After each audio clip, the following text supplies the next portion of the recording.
Bonjour and welcome back to another episode of T.E.D Mini.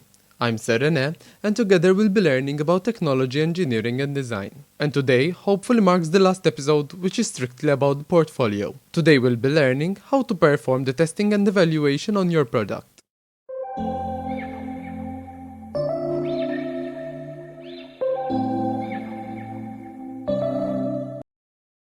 I'm sure at this point in the project everyone will be very happy and relieved as it marks the end of another project. And the end is marked by testing as well as both a product and a self-evaluation. Evaluation is a continual process that takes place all throughout the project.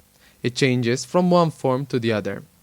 During the design process, we call it a formative assessment, which just means it is continuous and based on the data we are collecting. It is just like the homework given throughout the year. The summative assessment, on the other hand, is like the annual exams. It happens at the very end of the process. The design is now analyzed to make sure that it meets all of the requirements that were stipulated by the client and designer in the very beginning of the design process, when they were written in the brief. The exact list of requirements can be found in the form of the specification list. Sometimes, or many times if you're rather unlucky, you may find that during the testing and evaluation of the product, some specifications are not met. This does not mean that the product will be trashed, but simply that the client, designer, and end user, if possible, need to sit down together to come up with either a modified specification list or a modified product. Some issues need not come up only during our own testing.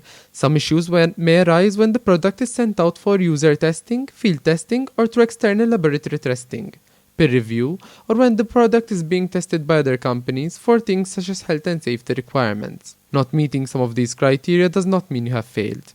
You will risk failure only when you do not realize your mistakes. That is why it is very important that in the evaluation you include any skills you may have acquired during the build, as well as point out any mistakes that have been made and give possible solutions that could fix them. This shows that you have properly evaluated yourself, your skills, as well as your product, and are able to find a viable solution in new creative ways which you haven't explored yet. And that will be all for today's episode of T.E.D Mini.